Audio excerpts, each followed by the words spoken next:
안녕하세요. 입으로 다시 인사드리겠습니다. 출발 증시와이드 최리나입니다. FOMC 회의가 이틀 연속 이어지는데요. 최종적인 회의 결과는 오늘 밤 우리 시각으로 목요일 새벽 1시에 듣게 됩니다. FOMC 회의 결과가 나오기 직전 코스피는 어제 나흘 만에 종가상 1,900을 되찾았는데 오늘 다시 빠지고 있습니다. 많은 폭 하락하는 것은 아니지만 1,880선대 다시 한번 위협하기도 했고요. 외국인들의 매도도 코스닥 포함해서 오늘 다시 좀 시작이 되고 있습니다. 선물 쪽 매도가 장 초반인 편에 비해 가파르게 나온다라는 느낌인데요. 코스닥도 일단 추가 상승하는 모습이지만 상승폭 여전히 묶여 있습니다. 외국인들이 전일 코스닥을 반등시켰는데 코스닥에서 오늘은 다시 순매도로 스탠스를 바꾸었기 때문입니다. FOMC 회의 직전 그래도 변동성이 계속 이어지는 모습인데요. 전일 강했던 삼성전자는 하루 만에 하락하고 있습니다. 저희가 2부를 통해 준비한 소식 먼저 보여드릴게요.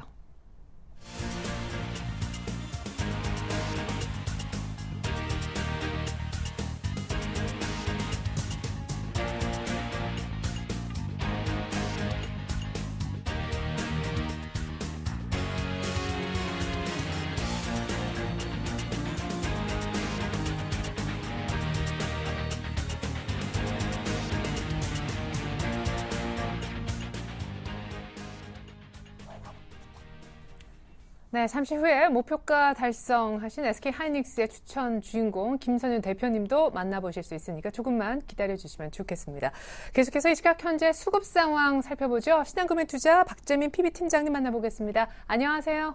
네, 안녕하세요. 네, FOMC 회의 결과 나오기 전 기대도 안 했지만 외국인들의 매도는 계속 이어지는 것 같네요. 선물 쪽의 매도가 어제처럼 장 초반치고 좀 강하다 하는 생각이 드는데 전일 1,900이 회복됐다 하지만 삼성전자로 올린 것 같더라고요. 일단 현재 수급 상황부터 얘기를 좀 해주시죠. 네, 일단 말씀하신 삼성전자 어제 1.5% 올렸고요. 사실 어제 삼성전자를 지수를 올렸다기보다는 연기금이 삼성전자를 버리고 자동차 업종을 몰빵을 하면서 자동차 업종으로 운수단계 업종이 어제 많이 상승을 했습니다.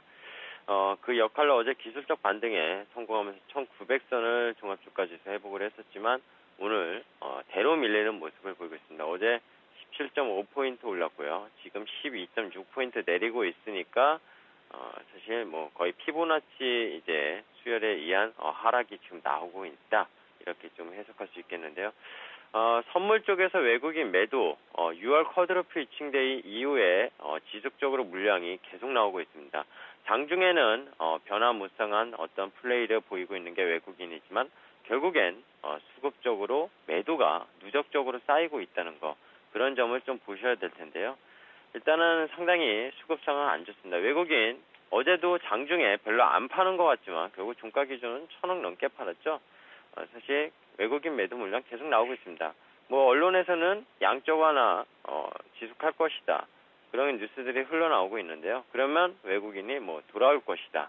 이런 발언들도 나오고 있는데요. 과연 그게 정확한 분석인지는 모르겠지만 외국인이 양적 완화 지속할 거라고 예상을 했다면 그리고 한다고 하더라도 굳이 그러면 저렇게 먼저 팔 이유가 있냐. 그리고 선물 옵션 만기를 겨냥해서 지수를 뺐다. 지난번에 이렇게 그것일지 아니면은 본격적인 매도 물량을 내뱉는 건지 판단하려면 만기 이후에 보면 될 것이다 했는데 결국에는 선물 쪽 계속 빼고 있습니다. 그리고 현물도 계속 팔고 있고요. 단순히 삼성전자를 이번에 뺀 이유가 만기를 위해서 뺀 게 아니라는 사실 결론이 나오는 거죠. 기본적으로 일주일이 지났기 때문에 이 정도 결론은 충분히 내릴 수 있을 것 같습니다. 코스닥 지수 어제 급반등을 했었습니다. 오늘 강보합 유지를 하고 있고요. 수급적으로 기관이 사고 있습니다. 어제 기관이요 적극적이지 않다가 오후 들어서 외국인이 사니까 덩달아 사줬는데요. 오늘 외국인이 다시 팔고 있고요. 50억 정도, 기관이 5억 정도, 개인이 50억 어제 팔더니 다시 달라붙는 모습 보이고 있는데요. 오후까지 한번 보고 판단한 게 역시 맞지 않나 생각합니다. 최근 시장은요 어쨌든 급하게 생각할 거 없고 수급도 일시적으로 들어오는 수급 그런 것들을 보기보단 전체적인 큰 틀을 좀 며칠 동안의 수급을 보시는 게 오히려 더 정확하다 이런 표현을 드릴 수 있습니다. 오늘 이따 투자 전략 시간 때 또 2분기 어닝 시즌에 대한 우려를 다시 한번 말씀드릴 텐데요. 오늘 그러한 것들이 시장에서 반응이 일어나고 있습니다. 일단 속내로 같이 표현해 보겠습니다. 외국인 FOMC 일단 팔 때까지 파는 거다. 그러니까 상관없다는 거 몇 번 말씀드렸어요. 이미 출구 전략이 시행되든 안 되든 외국인은 기정사실화를 만들어 놓고 자금을 빼고 있다. 이렇게 보시는 게 정확한 표현이라고 말씀드리고 싶고요.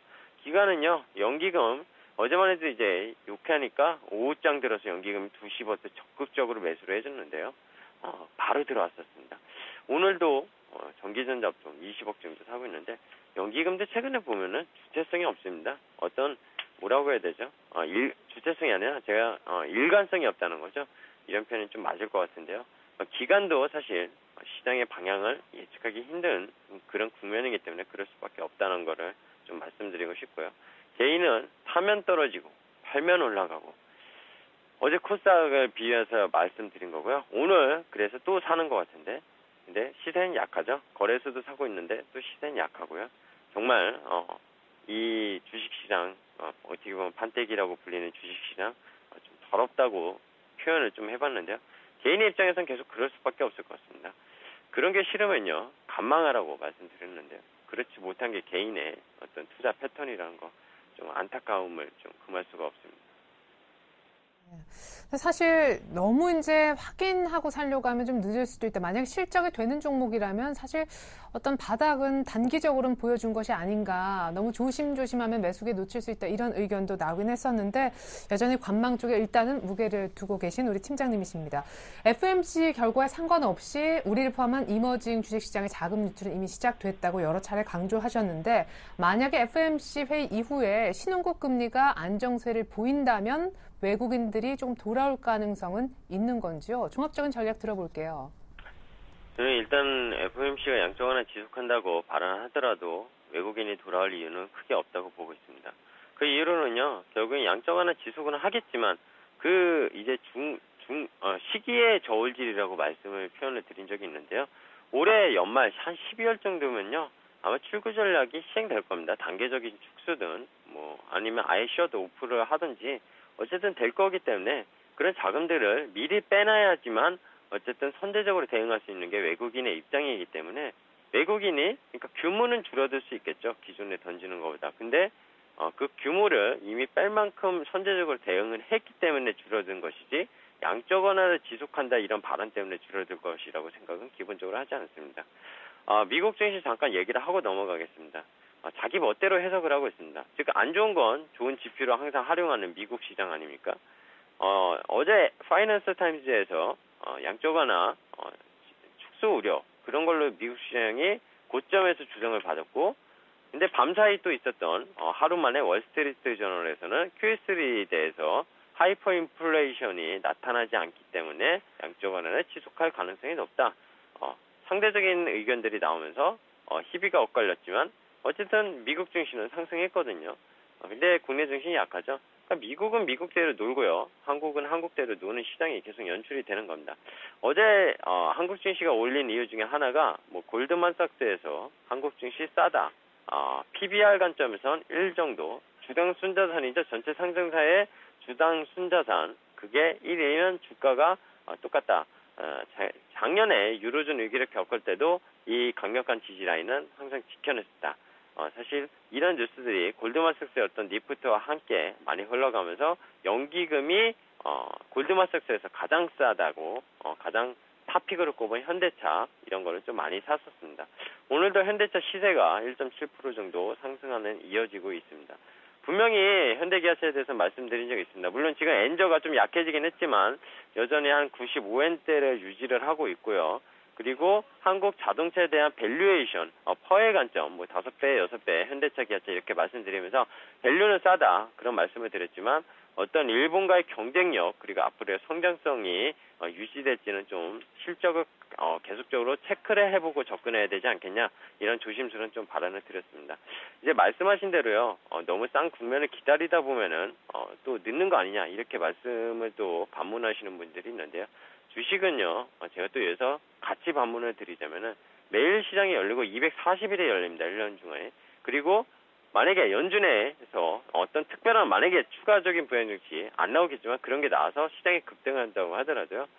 그때 추격 매수하는 게 아니라요. 어쨌든 시세를 뿜을 때 사는 게 중요하지 단기적인 어떤 시세를 먹으려다간 큰 위험이 더 많다는 겁니다. 대표적인 거를 아까 어닝 시즌 우려를 말씀드렸는데 오늘 롯데케미칼을 보십시오. 52저 신저가를 찍었고요. LG화학도 어제 반등을 돌렸던 가격이 다시 다 내려왔습니다. 그리고 최근에 이슈가 됐던 GS건설 저점이 어딘지 모르게 내려가고 있고요. 삼성엔지니어링 전부 다 굴뚝의 대기업들인데요. 외국인이 계속 팔고 있습니다. 왜 팔까요? 얘네들은 그럼 왜 지금 이 정도 밸류면 괜찮지 않냐? 저가에서 왜 계속 팔겠습니까? 기관은 그렇지 않죠. 기관은 좀 사두죠. 현대차를 어제 샀듯이 좀 밸류가 괜찮으지만 사는 게 기관의 역할인데요. 외국인들은 그렇게 생각을 안 한다는 겁니다. 실적을 확인하고 사는 게 외국인이고요. 실적을 확인하지 않더라도 예상 실적을 올해 EPS 예상을 해보고 미리 선점해라는 게 기관이고 그게 안 나오면 손절해 나가는 게 기관입니다. 매매 패턴이 두 메이저가 상당히 다른데요. 저는 외국인의 패턴을 항상 좀 말씀을 드리고요. 대형주 입장에서는 코스닥은 기관을 따라하는 그런 게임을 어떤 수급을 따라하는 그런 매매 패턴이 오를 수는 있는데 너무 지금 시장에서 위험하다는 겁니다. 수급적으로 무너지기 시작한 코스닥이 어제 하루 들러 올렸다고 해서 완전히 상방을 돌렸다고 판단하기에 아직 이르다고 생각하고요. 결국에는 결론은 그렇습니다. 왜 시장을 관망하냐? 외국인 수급이 들어오지 않는데요. 굳이 거기에 대고 먼저 지를 이유는 없다는 거고요. 외국인 수급이 멈추거나 아니면 상당히 좀 많이 들어온다는 게 보인다면은 그때 가서 많이 떨어진 종목들을 노려보셔도 된다. 이런 답변을 좀 드리고 싶네요. 네, 원래 이 정도에서 맞춰야 되긴 하지만 만약에 이제 FOMC 회의 결과 이후에도 외국인들도 이제 매도 스탠스는 계속 유지하면서 조금은 덜 팔고 지수도 어정쩡하게 1900 한 10선, 20선 정도에서 왔다 갔다 할 경우 어떻게 해야 됩니까? 사실 간단한 답을 드리자면요. 쉬어야죠. 위아래로 변동폭이 크지 않고 FOMC 만약에 결과가 상당히 좋더라도 시장에서 별 반응이 없다면은요. 굳이 역시 지를 이유가 없다는 겁니다. 현금 대기하고 있으면 기회가 올 거고요. 오히려 FOMC 회의가 이번에 별 볼 일 없이 시장에서 반응이 없다. 미리 선제적으로 어떤 양적완화 축소 우려에 대한 그런 기대감도 이미 많이 반영이 됐잖아요. 해외 증시 같은 경우에는. 오히려 실망감으로 더 다가올 수 있다고 어제 말씀드렸는데 그러면은 후폭풍을 생각한다면은 리스크 관리가 항상 주식시장에서 수익보다 더 중요하다고 말씀을 드렸습니다. 그렇기 때문에 이번에요. 정확히 상승을 하기 위해서는 1950선 이상으로 일단 강력한 상승이 나와야 됩니다. 근데 그러기에 수급적으로 불안하고 나올 가능성이 거의 희박한 상황인데 굳이 개인의 입장에서 먼저 들어갈 이유도 없고요. 저도 최근에 내수주만 매매를 했지만 그 내수주마저 수익률이 상당히 내기가 쉽지 않기 때문에 오히려 현금을 갖고 있는 게 주식을 사서 물리는 것보다 더 편할 수 있다는 거. 심리적으로 편할 수 있고요. 이거 시장 대응을 현금을 들고 있으면은 언제든지 할 수 있다는 거. 그런 점을 매일매일 좀 체크를 하시기보단 좀 여유 있는 그런 자세를 가지셨으면 좋겠다. 그런 말씀을 좀 드리고 싶습니다. 감사합니다. 현금을 쥐고 있거나 관망하거나 일단 오늘까지도 액션을 취하는 것은 금물입니다. 신한금융투자 박재민 팀장님의 이런 조언 들을 수 있었네요. 감사합니다. 네, 감사합니다. 네, 계속해서 이 시각 선물시장 동향 알아보고요. 관련해서 전략까지 짜보겠습니다. 주쌤 샘플러스 김도영 멘토님 안녕하세요. 네, 안녕하십니까. 네, 장 초반 외국인들 선물 매도 어제 이어서 오늘 또네요. 네, 맞습니다. 외국인들 같은 경우는요, 전반적으로 지금 관망세가 일관되고 있다라고 보셔야 될 것 같아요. 시장 출발과 함께 상당히 급속도로 출발 시가가 고점이 되어가면서 계속해서 눌려지고 있는 부분에서 지금 중간 변곡 부분을 이탈하고 나서 다시 한번 올라탈 준비를 하고 있는 모양새이긴 한데요.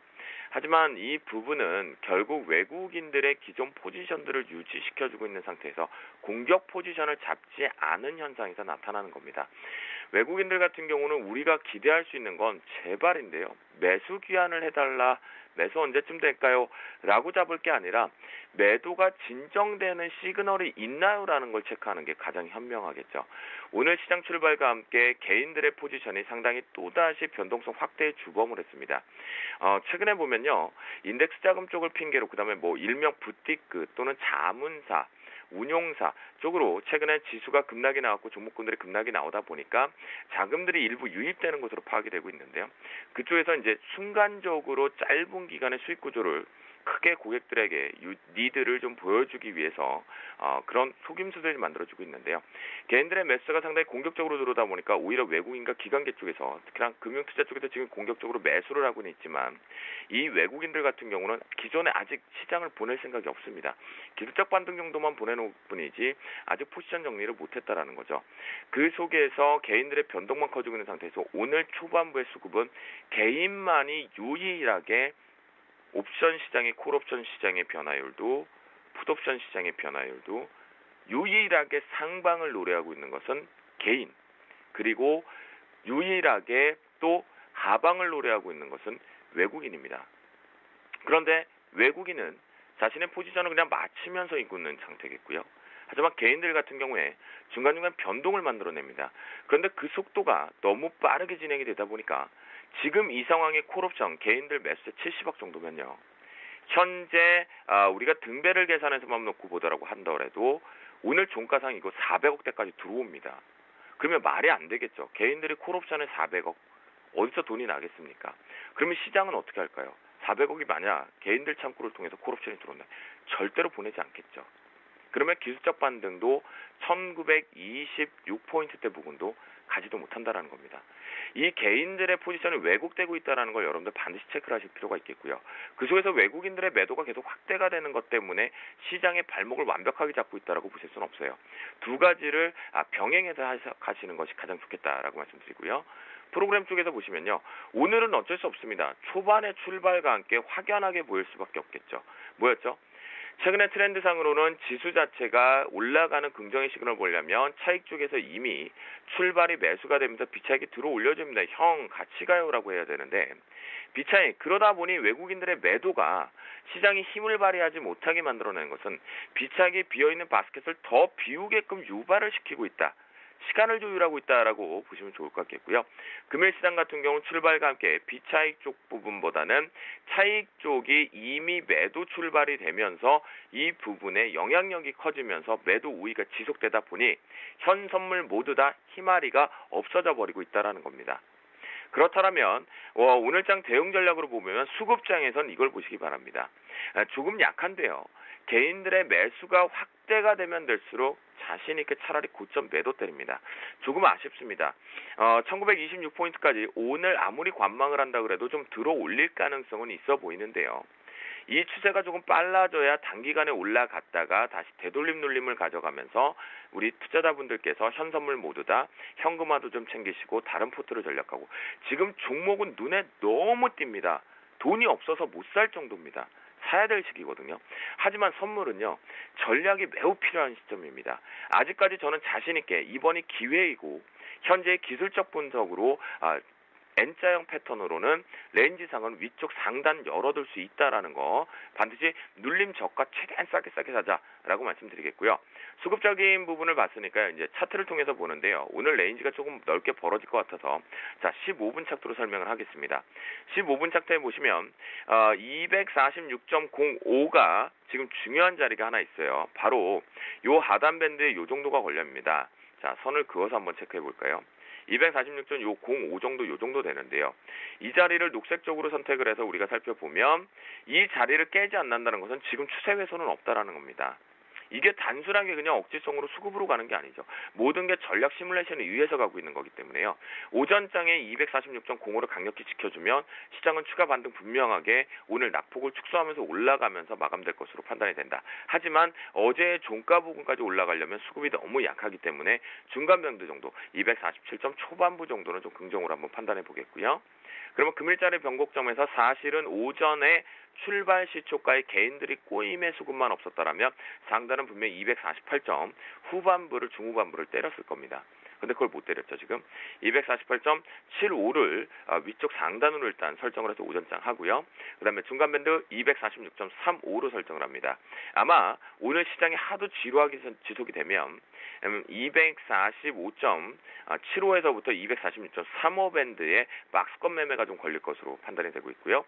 하단 밴드는 244.75 계속 설정합니다. 이 부분 변경 사유 나올 때까지 244.75 설정해 놓으니까 꼭 적으시고 대응을 하시면 좋겠고 지금 지금 위쪽 고점에서 오전에 매도 놓치신 분들은 저는 다시 한번 강조하지만 지금은 어떻게든 싸게 눌린 매수가 유리하다라고 말씀드리도록 하겠습니다. 네, 오늘 개인들의 매수가 확대가 되면 좀 자신 있게 매도 때릴 수 있을 텐데 어쨌거나 사는 것 자체 포인트는 굉장히 저점 최대한 낮추어서 매수를 해야 된다라고 오늘 또 변곡까지 짚어주셨습니다. 김대웅 멘토님과 함께했습니다. 주쌤 감사합니다. 네, 감사합니다.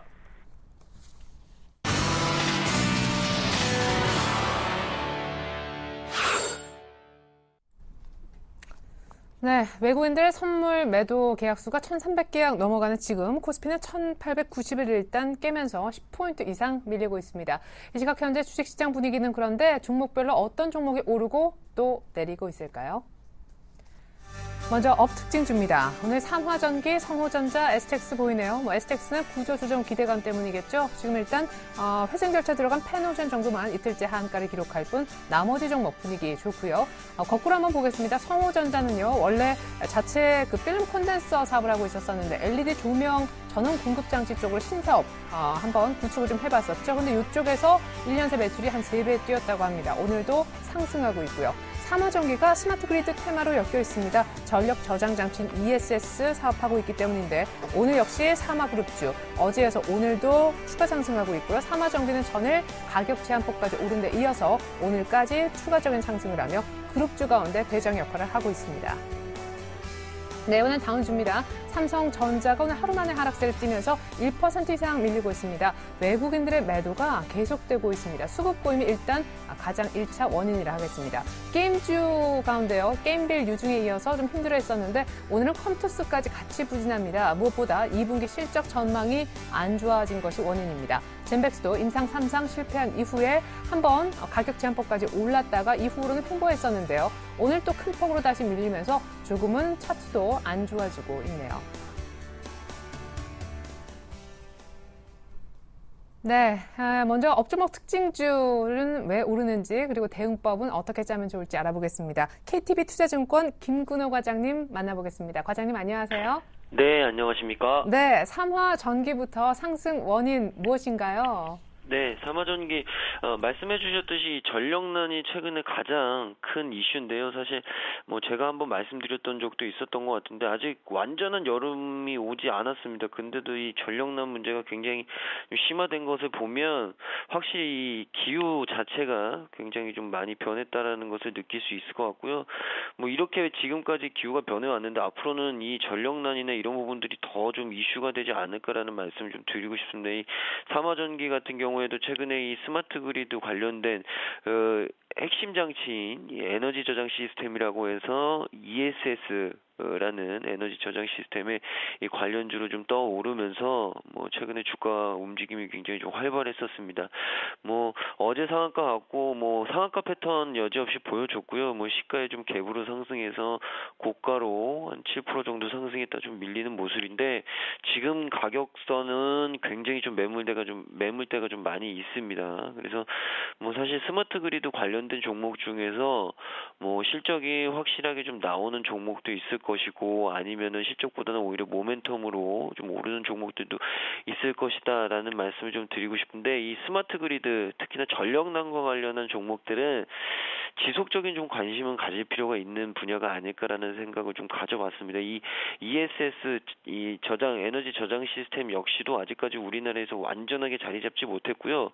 이 스마트 그리드 관련된 종목들 역시도 우리나라에서 아직까지 완전히 좀 자리 잡은 종목들은 그렇게 많이 보이지 않습니다. 그러니까 이 두 가지 사업은 시간이 지나면 지날수록 좀 국내 이 증시나 여러 가지 사업 면에서 좀 자리를 잡고 나면 조금 더 이슈가 될 수 있는 어떤 사업 영역이 아닐까라는 말씀을 좀 드리고요.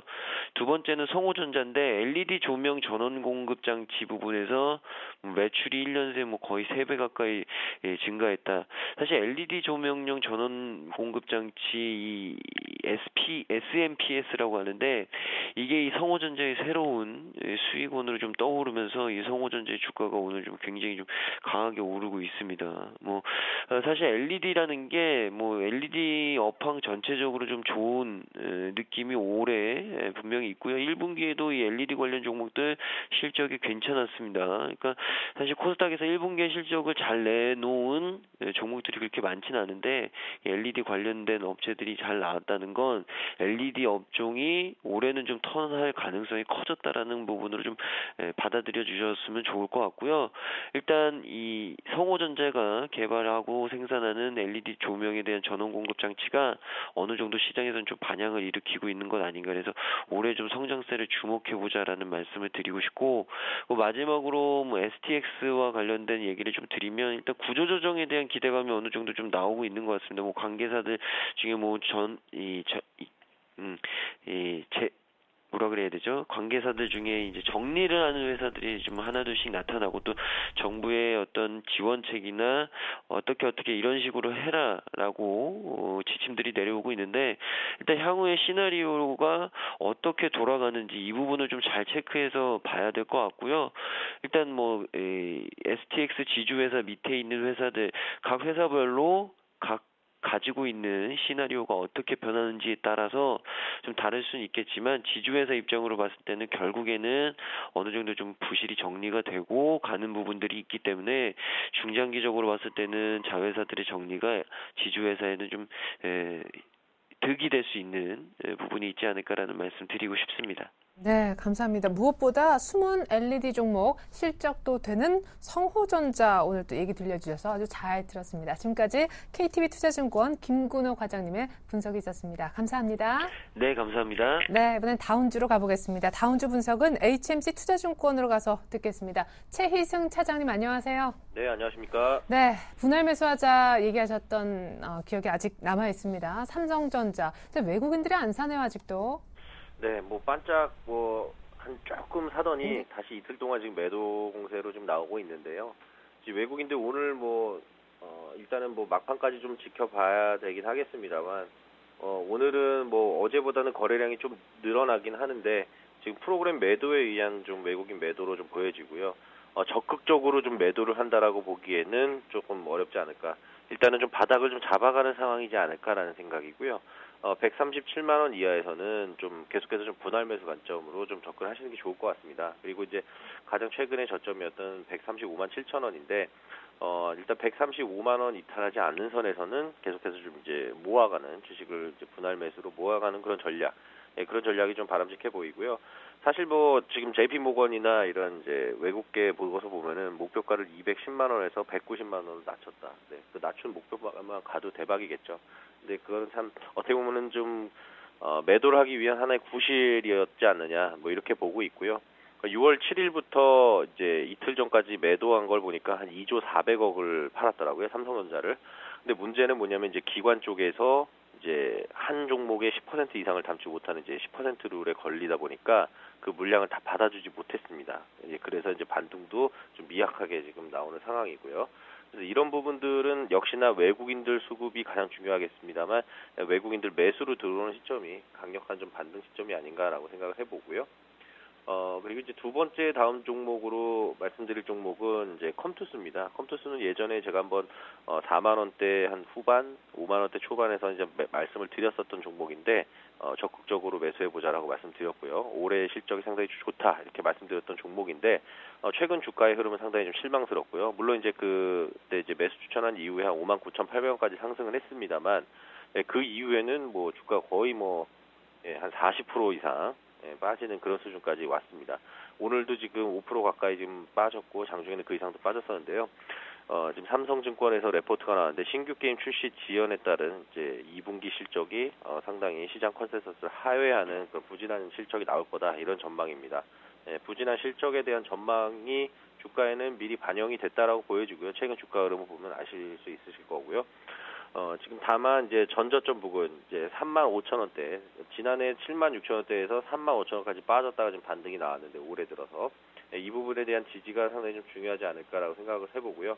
하반기로 갈수록 이제 그 중국 시장 진출에 대한 그런 기대감, 그리고 이제 실질적으로 반영이 나온다고 했을 때는 이제 실적 반영이 되면서 주가는 하반기부터 좀 회복할 가능성이 상당히 좀 높다라고 보여지고, 지금 관점에서는 일단 35,000원 지지 이후에 지금 기관 쪽에서 계속해서 이제 매도가 나왔었는데, 기관 매도 좀 줄어들고 오히려 매수로 전환된다고 했을 때는 바닥 신호로 받아들일 필요가 있을 것 같고요. 그리고 이제 마지막 다운 종목은 젠백스입니다. 젠백스는 이제 지금 앵커님하고도 좀 얘기를 많이 나눴었던 종목 중에 하나인데요. 제가 그때 이런 말씀을 좀 드렸었습니다. 셀트리온을 좀 거울 삼아서 매매를 해보자. 하한가 4방 최소한 4방 정도는 가고 그 이후에 좀 반등이 나올 거다. 역시 뭐 4방 가고 5방째에서 이제 장대 양봉 나오면서 좀 상승을 해주는 모습이었는데, 한 2만 원대 초반까지는 좀 올라갔습니다만 그 이후에 좀 힘을 받지 못하고 다시 지금 내리꽂는 그런 모습인데요. 오늘 지금 8.4% 정도 하락하고 있고요. 이런 부분들은 이제 그 하한가 풀릴 때 단기적으로 이제 들어왔던 세력들에 대한 단기 트레이딩 물량들이 좀 계속 빠져나가는 상황이고, 또 그리고 이제 그 불확실한 미래에 대해서 어떤 뭐 지금 인터뷰는 뭐 젠백스 대표나 이런 사람들이 나와서 인터뷰는 했습니다만, 이제 항암은 실패했는데 항염으로 간다. 얼마나 성공작일지는 모르겠습니다. 보통 임상 3상 정도 하면은 1,000억 원 이상 비용이 들어가는데, 제가 알기로는 한 1년에 한 150억 정도 깨진 걸로 알고 있거든요. 그래서 한 10년 이상 이렇게 지체가 돼 있었던 부분인데 그게 실패가 됐으니 뭐 굉장히 회사는 휘청거릴 수밖에 없는 거고요.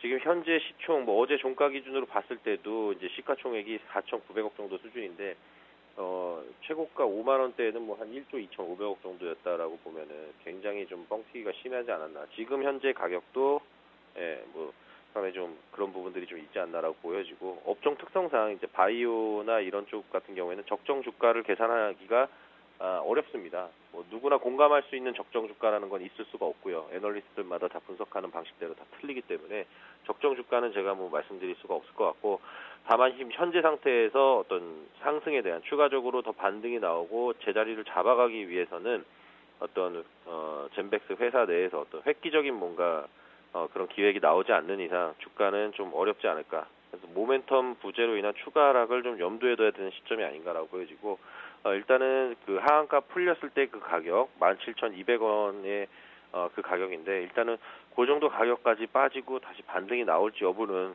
일단 한번 좀 확인을 해봐야 될 것 같고요. 지금 상황에서는 뭐 신규로 매수하기 상당히 조금 불안한 상황이 아닌가라고 보여집니다. 네, 감사합니다. 그래서 삼성전자에 대한 분할 매수 얘기는 계속 들려주셨습니다. 일단 젠백스는 조금 보셔야 될 것 같고요. 컴투스도 역시 지지 및 수급 전환 체크가 필요할 것 같습니다. 최희승 차장님 감사합니다. 네, 고맙습니다.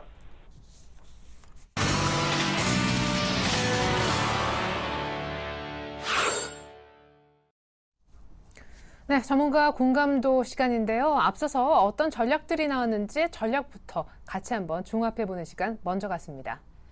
네, 오늘장 이렇게 투자하라 전문가들의 의견이 이렇게 나온 바 있습니다. 김동섭 이사님은요, FOMC 회의 결과 QE 유지가 만약에 된다면은 한국을 포함한 신흥국 시장 강하게 반등할 수도 있다. 반등 폭에 대해서는 뭐 여러 가지 시나리오를 조금 열어두신 바 있고요. 김영렬 투자전략 팀장님은 오늘 특별히 전화 연결했었습니다. 만약에 신흥국 쪽에 국채금리가 안정된다면 신흥시장의 금리입니다. 외국인들의 귀환도 기대해볼 수 있겠다라고 얘기하셨고, 반도체 그리고 자동차 쪽 주목하자라면서 ROE 높은 쪽으로 투자를 압축해서 진행하자라는 의견도 받아봤었습니다. 이명식 전문가님도요. 그에 앞서서 이제 반도체 관련주 주목하자라고 의견 주신 바 있고, 약간 겹치죠? 유창희 대표님은 외국인들 선물 수급 동향 잘 봐야 이게 이제 FOMC 전후로 해서 외국인들 움직임을 빠르게 포착할 수 있는 길인데, 오늘 어제 선물 쪽은 계속 매도죠. 박재민 PB 팀장님은요. 1,900은 밸류에이션상 굉장히 매력적인 주가 수준이지만 향후 추가 상승 모멘텀이 뭘까 고민이 되는 가운데 외국인들의 수급을 역시 면밀하게 들여다봐야 된다, 이런 의견 주셨습니다. 네, 오늘 전문가 공감도 체크는요. KTB 투자증권 이성웅 대리 연결해서 알아보도록 하겠습니다. 대리님 안녕하세요. 네, 안녕하십니까? 네, 공감 정도부터 알려주시죠. 네, 우선은 뭐 5분 모두 말씀이고 틀린 말씀은 아니다라는 거 먼저 말씀드리고요. 우선 제가 봤을 때는 지금 가장 현실적으로 좀 와닿는 게 바로 박재민 PB 팀장님의 그 지금 현재 모멘텀이 없는 상황에서 외인 수급을 체크해야 된다는 말에 좀 공감을 하고 있습니다.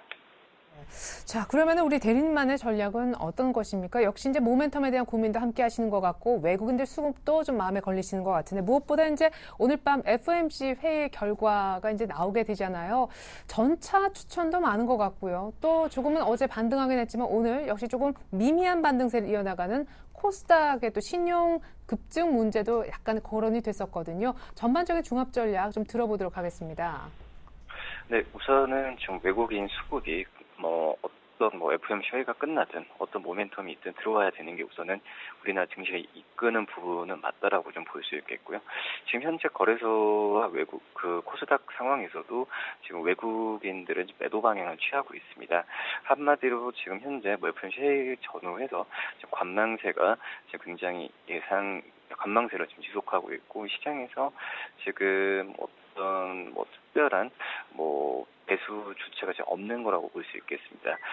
말씀을 드리지만 그 전에 주가가 크게 총 800선대, 그리고 코스닥은 530포인트대 왔는데, 이 중에서 증시를 그 전에 2000포인트, 코스피 2000포인트, 코스닥 590포인트까지 가까이 올리려면은 반드시 외국인들의 수급이 필요하다라고 볼 수 있겠고요. 그렇기 때문에 지금 FOMC 회의 강권에 따라서 외국인이 들어오냐 안 들어오냐 간단하게 좀 생각을 하면서 증시에 대응하는 게 가장 좋다라는 좀 생각이 좀 들고 있습니다. 지금 FOMC 예상 같은 경우에 그 전에 연준 같은 경우 시장에서 원하는 그런 스탠스에 크게 벗어나는 부분은 아니기 때문에 큰 영향은 없지 않을까라는 생각이 좀 많이 들고 있고요.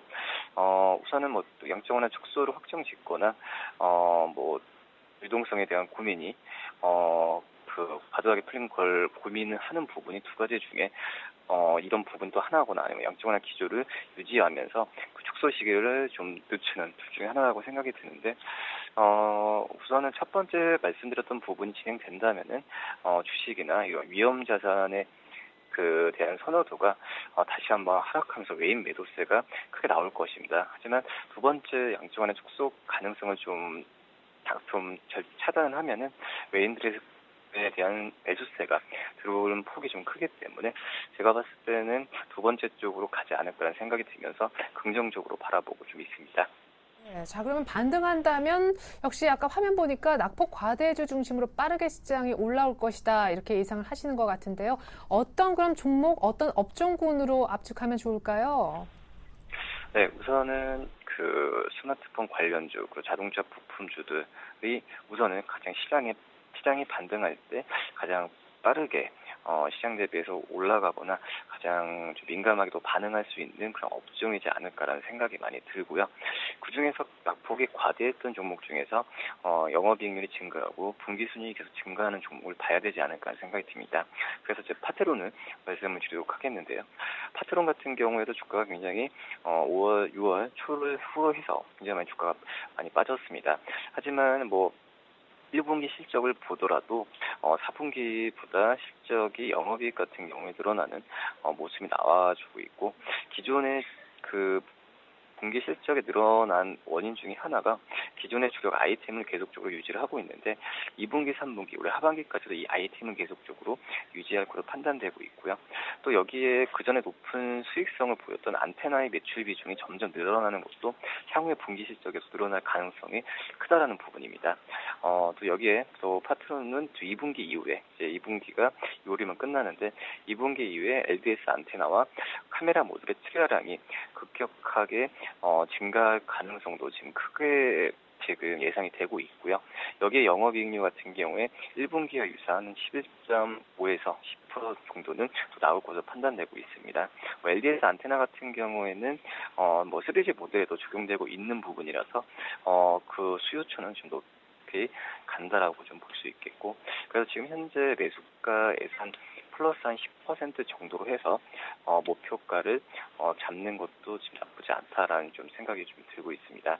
그래서 지금 같은 경우에 제가 봤을 때도 지금 현재 그 가격에서 지금 10% 대응을 하고 순저가는 마이너스 한 10% 해서 대응을 하는 게 좀 좋지 않을까라는 좀 생각이 들고요. 한 23,000원, 순저가 19,000원 정도로 대응하시는 게 좋지 않을까라는 전략을 좀 말씀드리겠습니다. 네, 오늘장 관심주 플러스 마이너스 10% 대응 파트론 설명 들어봤습니다. 지금까지 KTB 투자증권 이성웅 대리님의 도움 말씀 있었습니다. 감사합니다. 네, 감사합니다.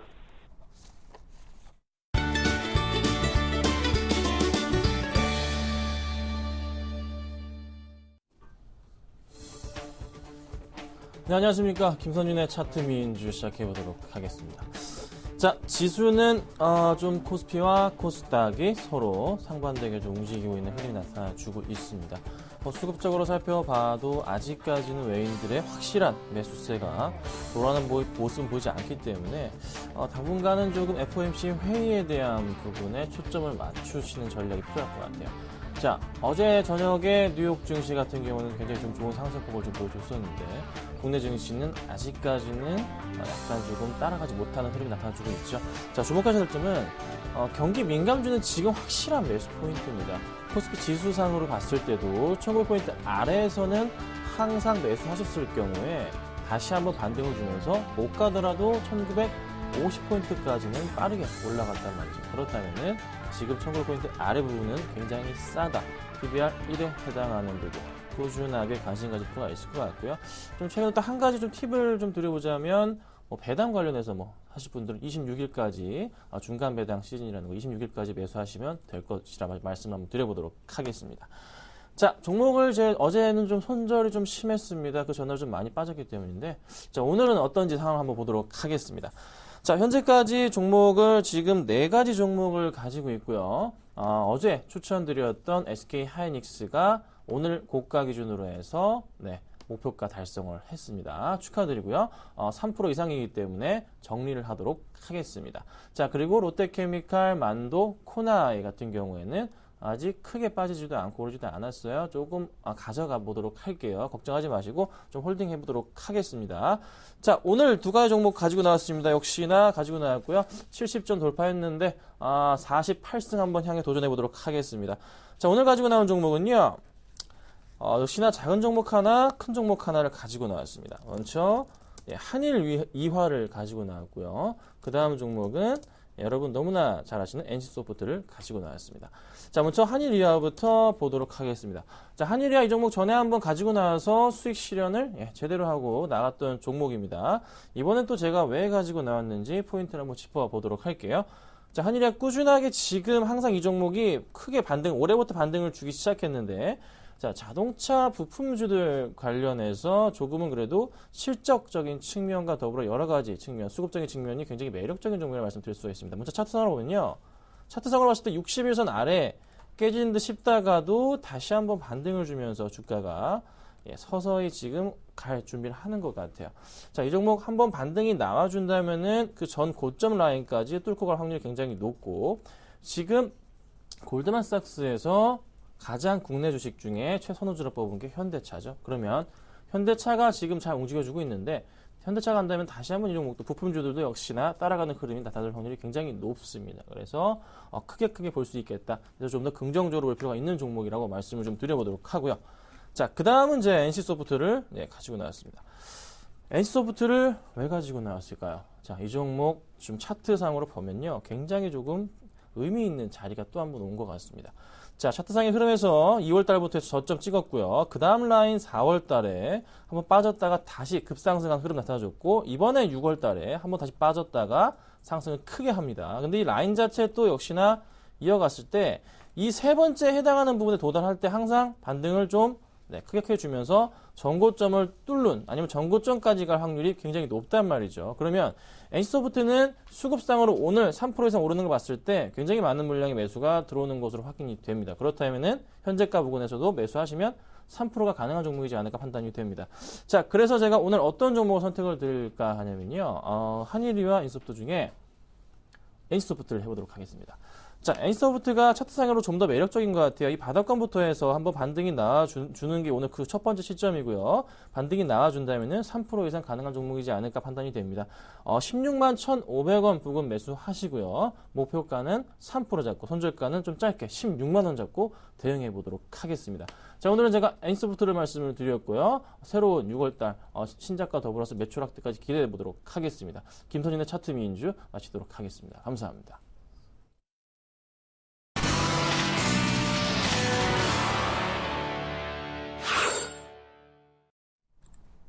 네, 막 중국장이 열렸다고 합니다. 중국의 개장 상황 알아보겠습니다. 리딩투자증권 우성재 팀장님 안녕하세요. 예, 안녕하세요. 네, 중국 대도시 쪽의 집값이 계속 지금 오르고 있다고 하는데 전에 그런 보도가 나왔었죠. 오늘 주식시장 개장 상황까지 함께 좀 알려주십시오. 예, 지금 먼저 부동산 가격 조정에 대한 이야기들이 꾸준히 나타나고 있는 가운데 지금 부동산 가격이 소폭 상승한 것으로 발표가 나면서 시장에서의 부담감이 좀 나타나고 있습니다. 지금 전국 100대 도시의 주택 평균가는 4월 대비 0.81% 상승한 것으로 발표가 나면서 부동산 가격이 안정세를 나타내고 있지만 계속적인 상승 기조가 이어져 나가고 있는 가운데 지금 이러한 흐름이 계속 이어져 나갈지 여부는 좀 지켜보셔야 될 것 같습니다. 지금 내 집 마련 수요 및 개선형 수요가 늘고는 있지만 이러한 수요 규제가 어려울 것으로 좀 전망이 되고 있는 만큼 집값 상승세가 이어져 나갈 것이라는 언급이 나오면서 부동산 긴축 기조가 이어져 나갈 것이라는 부담감은 좀 시장에서 계속적으로 나타나고 있는 상황인데요. 지금 중국의 1분기 경상수지는 476억 흑자로 발표가 났습니다. 하지만 이러한 경상수지 흑자가 계속적으로 좀 줄어드는 모습을 보이고 있는 만큼 시장에서의 부담감은 확산되고 있는 상황입니다. 지금 중국의 7월 말부터 IPO 재개를 할 것이라는 우려감이 꾸준히 나타나면서 수급 악화 우려감, 계속적인 부담을 나타내고 있는 상황인데요. 결국 이러한 부분에 따른 시장에서의 부담감이 확대되고 있는 가운데 중국의 인민은행이 지준율을 인하할 것이라는 중국 4대 은행들의 전망들이 나오면서 계속 이러한 흐름세 속에서 유동성 압력이 줄어들지 않을까라는 기대감도 나타나고 있는 상황입니다. 하지만 상해 종합주가지수 시장에서 상승 모멘텀이 좀 부족한 가운데 이러한 지준율 인하가 실질적으로 나타나지 않고 있는 가운데 발표 이전까지는 좀 시장에서의 하락세가 이어져 나갈 확률이 높을 것 같은데요. 오늘 상해 종합주가지수 2150선 내외의 혼조장세 움직임이 이어져 나갈 것으로 전망이 되고 있는 만큼 2150선의 지지 여부 확인하시면서 접근하셔야겠습니다. 네, 감사합니다. 지금까지 우성재 팀장님의 분석 들어봤습니다. 잘 들었습니다. 네, 고맙습니다. 네, 이번에 시초가 공략주였죠. SBS 미디어 홀딩스 리뷰해보겠습니다. 자, 무엇보다 1분기 실적이 별로 좋지 않았어요. 1분기 영업이익이 1년 전 같은 기간 대비 한 50% 정도 감소했었던 그런 기업이었는데요.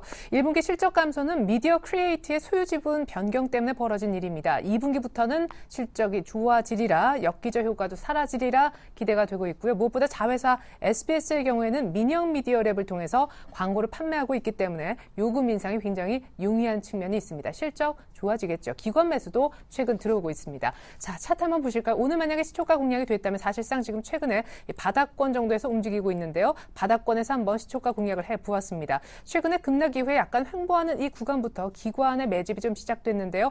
그것을 이제 보고 바닥권이기도 하고 기관 매수도 잡혔고 향후 실적 전망 기대도 있어서 들어갔더니 오늘 시초가 대비 한 1% 가까이 상승했었다가 지금은 약간 상승폭이 줄었군요. 자, 목표가와 손절가 어떻게 대응하시면 좋은가 하면요. 여기서부터 한 10% 정도 생각하시면 좋겠습니다. 5,700원 정도 목표가 주셨고요. 손절 가격은 5,000원 하회시 손절하시면 좋겠습니다. 오늘은 일단 좀 조용한 흐름 SBS 미디어 홀딩스. 가격적인 측면에서는 그냥 홀딩 영역인 듯 보입니다. 네, 코스피는 파란불, 코스닥은 빨간불, 혼조 양상은 계속 이어지고 있습니다. FOMC 회의 직전인데요. 아직까지 시장의 큰 흐름은 잡히지 않고 있습니다. 변동성 유의하시고요. 전 내일 FOMC 회의 결과 듣고 다시 오겠습니다. 고맙습니다.